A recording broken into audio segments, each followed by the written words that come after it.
Hi, good evening, everyone. It's a pleasure to have an August panel here, and I think we have one person joining us virtually as well.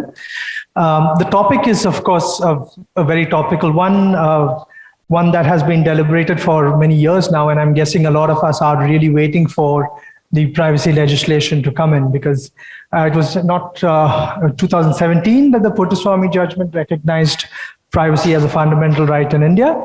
And, we had the Justice Sri Krishna Committee come up with the white paper and a draft legislation.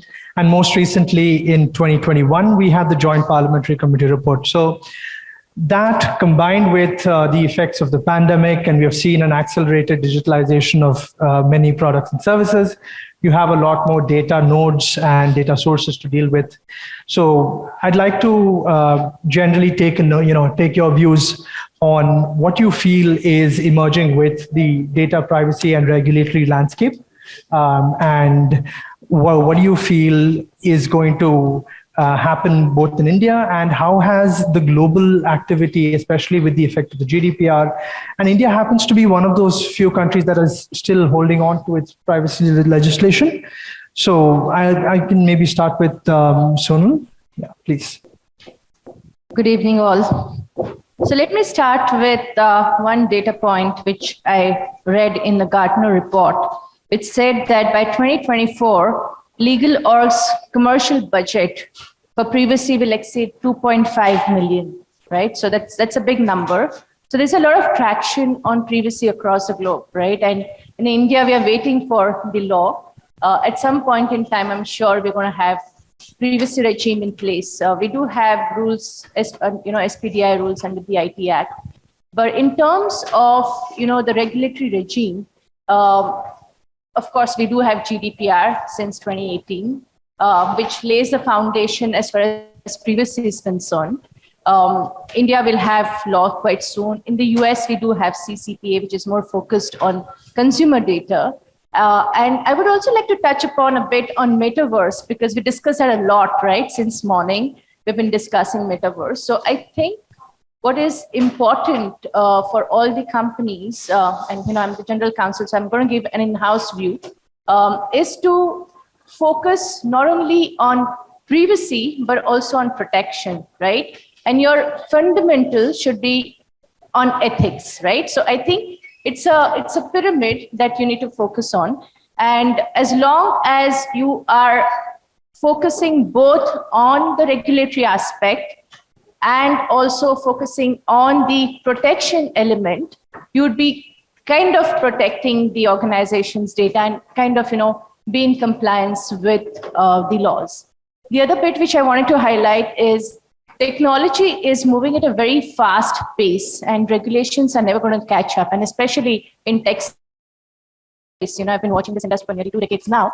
Laws will come into effect. You need to ensure that you're doing business the right way. You're following some precedent which is existing globally, GDPR in our case, and setting the culture of privacy within the organization. As long as you do that, you'd be on the right track, and you'll have your right set of pillars established in the organization. So what I would say is, yes, privacy is a big thing. It is well established outside India. We are soon going to get there. But you need not wait for the law to come into effect, as long as you set the tone at the top and the privacy culture in the organization. That's Thank you, Sonal.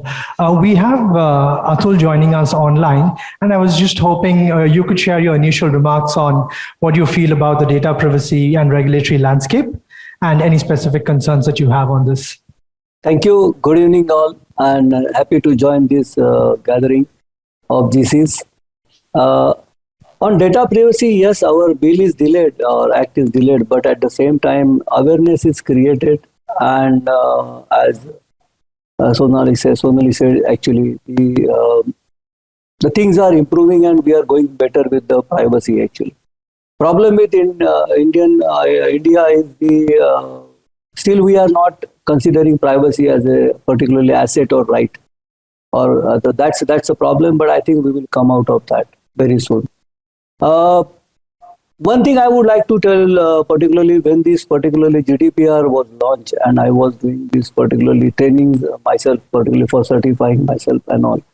And I was surprised to note that the SPDR rules are treated as that only related to the banking and IT services.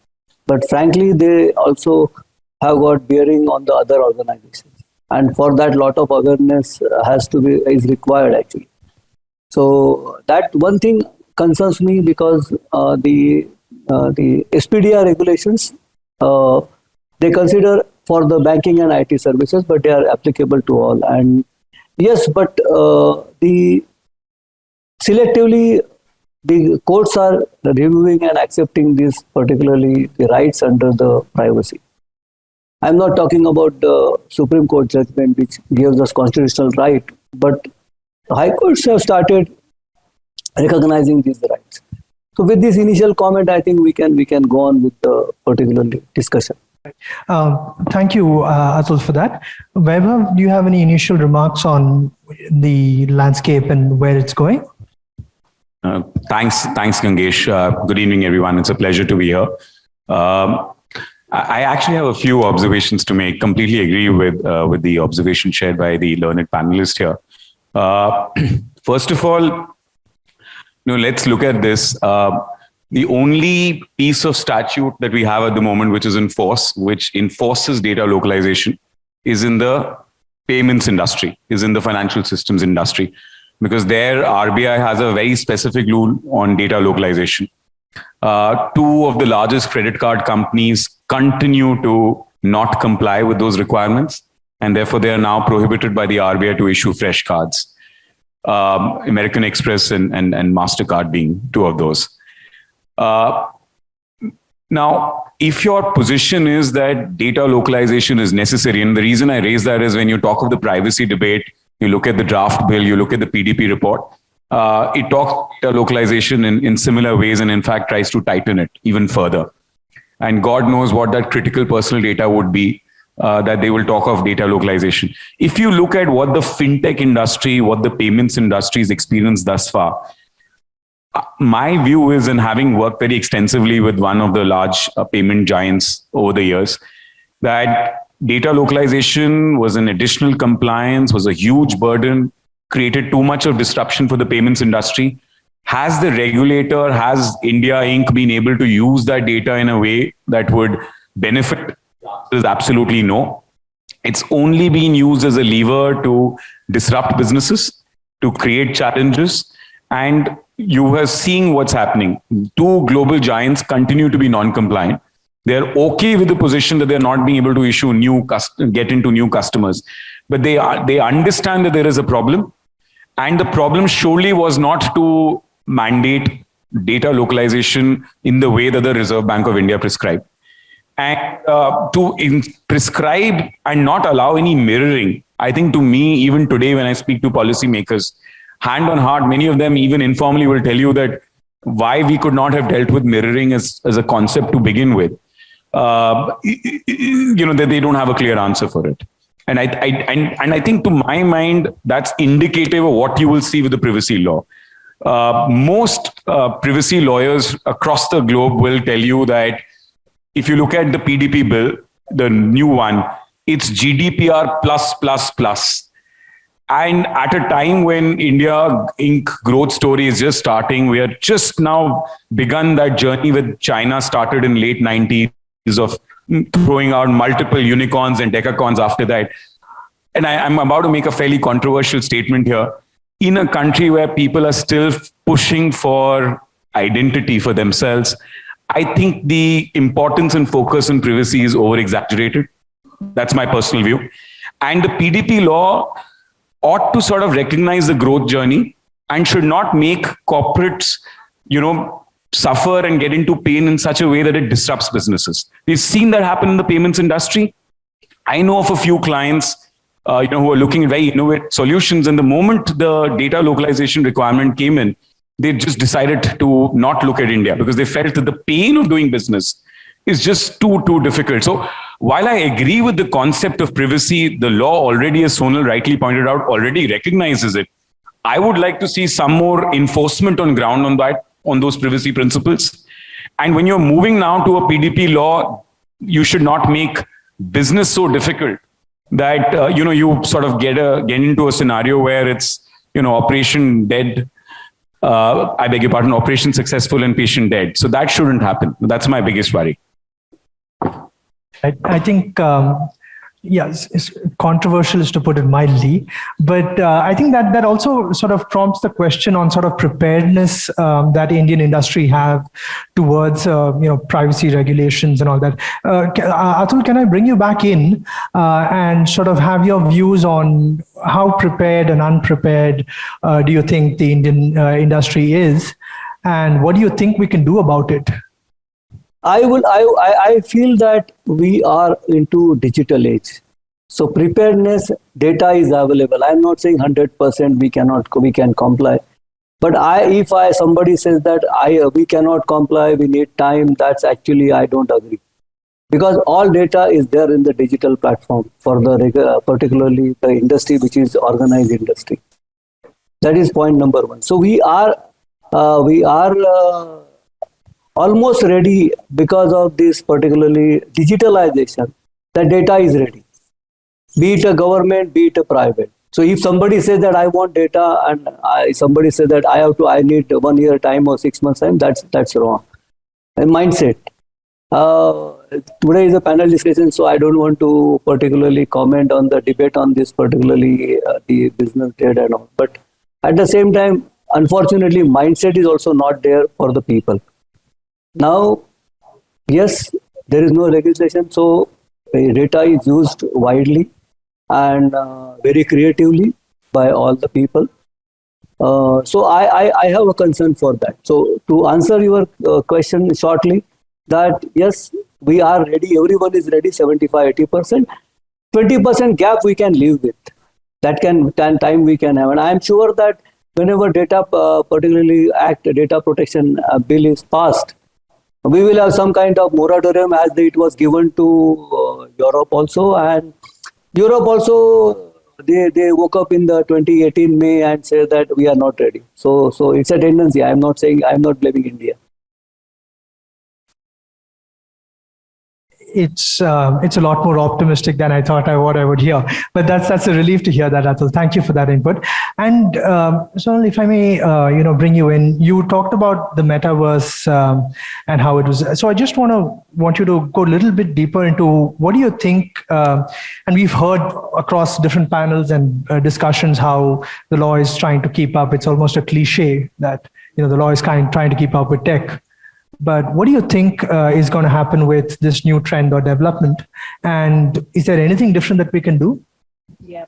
So my first message would be just embrace metaverse. Let's not hype it up, right? We are in the era of digitization. We are in the era of, real rapid, tech development. There's no way we could escape compliances, right, when it comes to privacy. So that's point number one. Point number two is, I think the fundamental of imbibing the culture of privacy is, imbibing privacy by design in your in the way you do the business, right? Which GDPR also stipulates, and our PDP, which is going to be DP draft, also bill stipulates, right? So how do you inculcate the privacy by design principle where, say, for example, you're developing a solution or you're trying to implement a solution for a client, etc. Are you having those conversations on privacy by design is something which I would like to recommend. Another thing is, which I mentioned earlier, is you really need to have data privacy framework in place, right?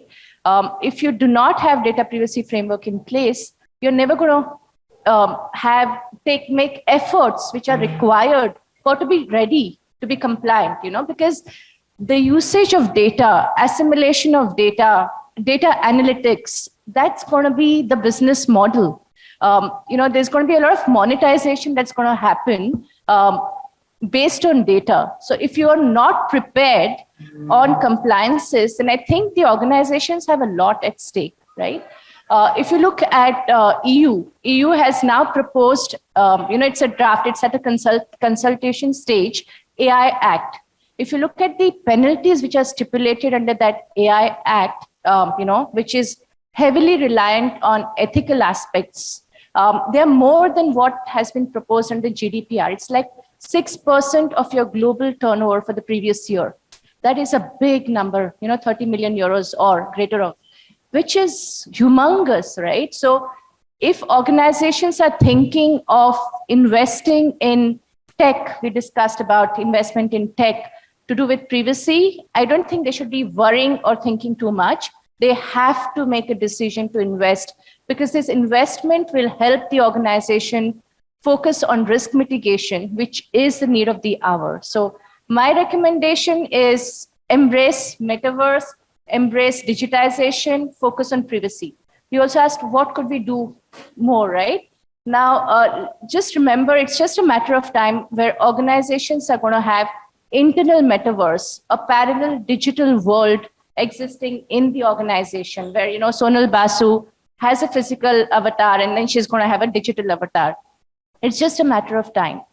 If we are going to get into that space, it's not just about privacy. You'll have to focus on a lot of other aspects as well. I know this conversation is on privacy, but I think it's important to recognize the fact that if you have a parallel digital universe in the organization, A, for your internal consumption, and B, if you are a service provider creating those solutions for clients, then how do you make sure that you have the right kind of framework, compliance framework in place, not only to do with privacy, but about your POSH compliances, about your intellectual property protection, etc. So a lot of focus needs to be given on these aspects as well, because I think that today we are talking about metaverse. It's just a matter of time. There's going to be a metaverse.2 version of metaverse or some new solution that we'll be thinking about. So just focus on compliance.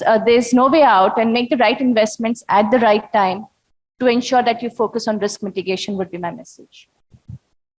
That's a lot of insight here, and we've really looked at how different pain points exist in the ecosystem that's continuously developing.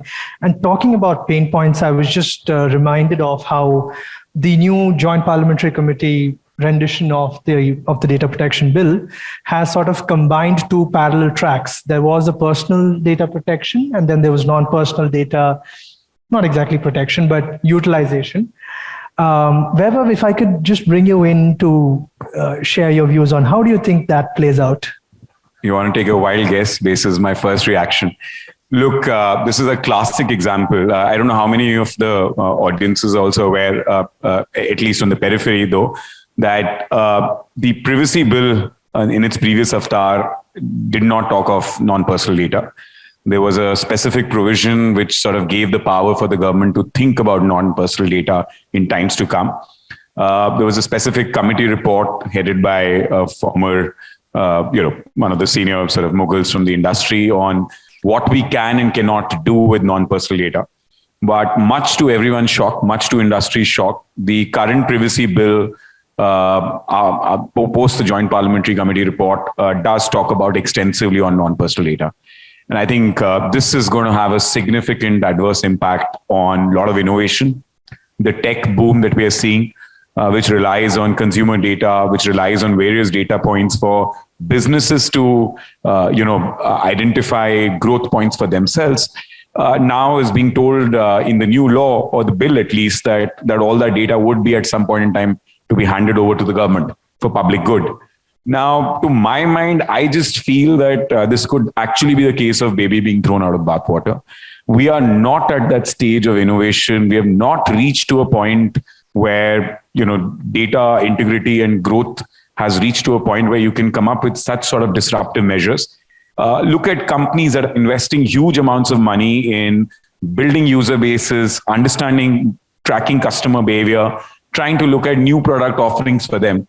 Now, the suggestion that all of that data would eventually lie with the government or certain authority designated by the government for public good, I think his concept is so vague. And I might add that I think, does bring with it certain constitutional law challenges as well. And because it will thwart innovation. What I was hoping for, and that was my construct basis the previous report on non-personal data, was that essentially, who's the largest repository of data in this country? It's the government. Now, although all of Government of India's data and all the state government's data is available online, but it's available in form that you and I can't really use it, right? And so I think what is important, therefore, is not to just, I think what's actually happening is just like how we used to write projects in college, is pick up different parts from different places and pick up all the best. And so somebody has actually decided, and with the greatest respect to the lawmakers, that let's pick up all the best practices across the world and put it all out there in a legislation, not realizing where India is. And I think that's where I have a problem. And non-personal data will be absolutely controversial. Tell a healthcare company that spent billions of dollars in building hospitals that all the vital patients' data that they're holding on to, I can understand is being used for national emergencies and being transferred over to the health data stack that the government is making as part of the Ayushman Bharat scheme. But to tell them that, look, that data will become government's, I think it's going to have constitutional law challenges as well. So there is that controversy ought to have been avoided, frankly. And the biggest irony, right? And I keep saying this irony died 1 million deaths because the one agency from which each one of us as individual citizens need privacy is the government. And if you look at the privacy bill, there are barely any provisions that actually respect individual privacy, qua the state. So a huge amount of burden is being placed on the private sector and what they will need to do in order to comply and respect the individual privacy of each of us. But the state, I don't think there are enough measures and checks and balances there. So that's another, I know I'm picking up a few controversial themes here, but it is what it is. And it's important to call a spade a spade. And in fact, that's one of the points that brings me to my next question. We've seen how in Europe, the Schrems 1 and Schrems 2 case have sort of broke down the erstwhile EU-US privacy shield on grounds of surveillance and stuff. So do you think that two parts to this question? One, that the proposed Indian legislation is going to fail on the adequacy standards that are usually there in terms of bilateral agreements and all of that. And second is there a need for India to push for more uniform global regulation on data protection and privacy? And how far-fetched a dream is that? So all of you, if you could just share a quick bite on that. I'll start with Atul.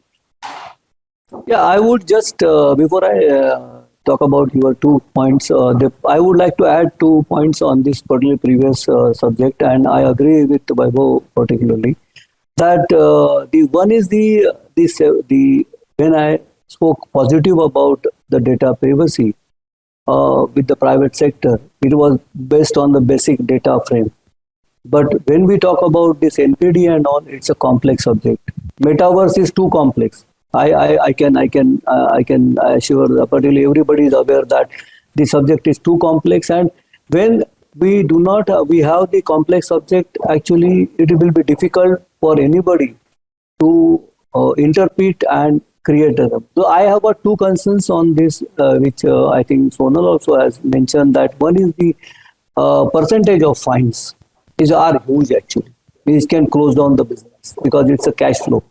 That's one. And secondly, interpretation of the complex issues, which are really complex for even the people who are into the industry. I am not talking about outside IT, but even in IT also interpretation is difficult on that subject.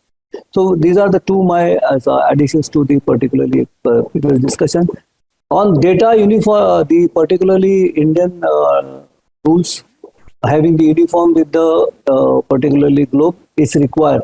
We cannot have different tough kind of situation.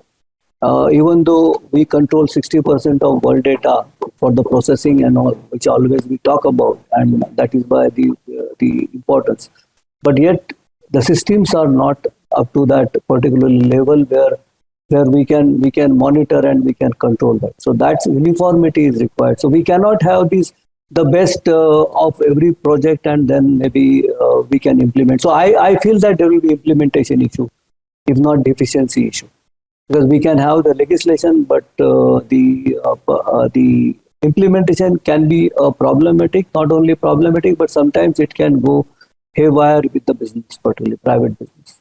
So sure, I'll respond to your second question first in terms of having a uniform data privacy regime. I think had we just gone ahead with the PDP in whatever form or shape, that would have been good, as opposed to getting rid of the P and trying to expand the scope. So that's a bit of a challenge, but let's just hope for the best. I guess I know that the DP, the new without P data privacy regime is quite heavily reliant on consent, which is not as much as far as GDPR is concerned, but still it's quite comprehensive, is what I would say, in terms of the expectations when it comes to privacy compliances. So I'm hoping that we'll soon have some privacy regime, and that would address even your first question to do with losing the adequacy. But I also agree with Vaibhav's comment on a lot of government having a lot of rights. So let's just wait for the new draft and let us wait for the law to get enacted. And of course, then will come the implementation, execution angle, for the DPAs to come in place. So I'm just hoping for the best. And I'm sure, given there's so much traction in terms of digital payment industry, et cetera, we would need to have privacy regime in place. So. Absolutely, I agree with both the fellow panelists here. I just let's take a step back here. If you look at the SPDI rules there, and you look at a constitutionally protected right to privacy, Puttaswamy reiterated it in the context of various matters, but I think there were various line of rulings before that. How many data privacy enforcement litigations have we seen thus far? It'd be a handful. There'd be IT Act criminal cases filed in certain instances. But barring that, I don't think, notwithstanding the fact that the legal regime already enables it at some level, we've not seen too much of actual data privacy enforcement. I'd love to see that happening. I'd love to see my data being regarded as my asset. And, you're looking at, classic provisions of theft and IT Act and so on being actually played out, and compensatory mechanisms also playing out, which hasn't happened as yet. One hopes that with the PDP law, with the mechanism and the framework there, I think it will then give more fillip to, it's just like how one of my colleagues is sitting here from competition, who's a competition law expert. I think MRTP law and the framework was there all along. But I think once the Competition Act came in with better teeth for CCI, with strong financial penalties, I think you saw that much more compliance and that much more enforcement. So one hopes that we will eventually get there. But thus far, notwithstanding the fact that the framework does enable, you've not seen too much of enforcement. The second piece, and I think I'd just like to leave it again, is you look at the draft PDP bill and you look at some of the criminal provisions there, it worries me. It worries me on behalf of most of my corporates. On a very lighter note, that just means more business for us. But the reality is that each time you put those penal provisions there, and you make it that much more retributive, you make it that much more difficult for businesses to flourish. And I genuinely believe in the good old American compensatory mechanism. Look at what's happened in competition law. The kind of penalties CCI has, whipped has actually meant that there is a better compliance on the antitrust side. And so I think, to my mind, I think even in the PDP framework, while there are compensatory mechanisms, there is a huge mechanism in play in the draft bill on compensation. But in addition to that, there are too many penal provisions in the law. I would, at least the draft law. And that just makes, life and business very difficult for corporates. Small errors, technical nuances can actually lead to arbitrage, can lead to criminal enforcement mechanisms. And most general counsels here would agree that those are never happy places to be in. And so I think that kind of a compensatory mechanism, huge amount of financial compensation for wrongdoings, that's the way to go. And therefore, some relook at those provisions of the PDP bill is very vital. I can see Atul raising his hand. Please, Atul, please jump in. So I will just, because in the interest of time, I will just put 2 points. One is the Competition Act is amended to have the confidentiality clause, and that's a welcome provision, is actually supportive of privacy. It was added in the April. Second, actually, I wanted to particularly share because these judgments are not reported, but right to forgotten, the right has been taken up well by the high courts. Mumbai High Court, the judgment is not reportable, but it has accepted the right to forgotten in April. There was an employee who was criminal, the company filed a criminal case, who was acquitted from the criminal charges by the lower court. He went to High Court and said that even then my name should be deleted, and it has been accepted in Mumbai High Court, and they have given that case for the right to forgotten. So yes, some changes are there. Speed is not up to what we dream, but yes, I think we can move on. Thank you very much to everyone here and for this really wonderful discussion. I think a lot of really complex issues have been brought up, and obviously we're really short on time to delve into solutions, but we've had some interesting ideas, and I want to thank each one of you for taking the time out and really engaging on these issues. And we can see that the entire ecosystem is looking at an upheaval of the legal, whether it's the digital ecosystem is looking at whether it's competition, privacy, and there are a lot of interlinkages. So we won't let the moderator go. What is his view on the PDP bill, and when do you see this actually taking shape? An overall analysis of yours. I was really hoping to escape that one, but I think much like the other sentiments shared here, I'm hopeful that it's sooner than later, because there is, I think anticipation sort of creates this purgatory space, right? Companies are not really able to go full-fledged into developing their products in anticipation of, okay, what if I have to completely change this because of a new legislation, which is where privacy by design comes in. So hopefully sooner than later, but every time we hear that in this parliamentary session, we know it's not that. So let's be hopeful. Thank you. Thank you very much to all of you. Thank you very much, everyone. Thanks a lot.